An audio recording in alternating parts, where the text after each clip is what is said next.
Hello बच्चों, सुप्रभात। आज हम कक्षा 5 हिंदी पाठ 3 अपनी वस्तु के आगे का भाग पढ़ेंगे। कुछ पल तक दोनों महात्मा जी के मुख की ओर ताकते रहे। फिर बोले, किंतु यह कैसे संभव है? भूमि भी कभी बोलती है? महात्मा जी ने उत्तर दिया, हाँ, अवश्य बोलती है, परंतु उसकी आवाज़ तुम लोग नहीं सुन सकते, हम सुन सकते हैं।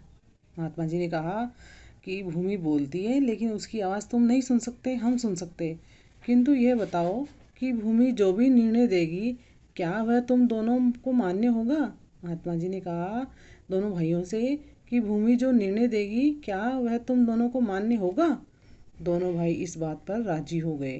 तब महात्मा जी बोले, मुझे बहुत जोरों की भूख लग रही है, पहले मुझे भोजन कराओ। महात्मा जी ने कहा, मुझे बहुत जोर की भूख लग रही है, पहले मुझे भोजन कराओ, उसके बाद निर्णय होगा। वे बोले, भूमि का निर्णय हो जाए फिर आपको डटकर खाना खिलाएंगे। दोनों भाई बोले कि पहले भूमि का निर्णय हो जाए फिर डटकर खाना खिलाएंगे।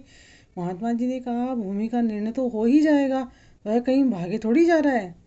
महात्मा जी ने कहा कि कहीं भाग के थोड़ी जा रहा है ये निर्णय, वो तो हो जाएगा, पहले भोजन हो जाए ताकि मन मस्तिष्क कुछ ठिकाने आ जाए।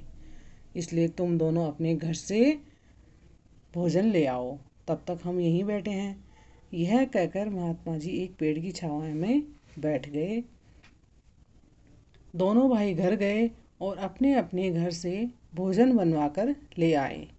महात्मा जी ने उन दोनों को बैठ जाने को कहा।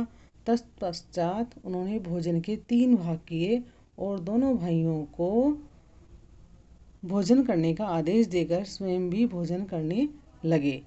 इस प्रकार ऊपर की सब बातचीत तथा भोजन आदि में लगभग 2 घंटे लग गए। ऊपर की सारी बातें करने में और भोजन करने में लगभग 2 घंटे लग गए। महात्मा जी इस समस्त कार्यवाही का उद्देश्य केवल यह था कि दोनों का क्रोध कुछ कम हो जाए। इस तरह से भोजन करवाना और ऊपर ऊपर की बातें करने का महात्मा जी का ये उद्देश्य था कि दोनों भाइयों का गुस्सा कम हो जाए, ताकि उन्हें समझाया बुझाया जा सके। और हुआ भी यही।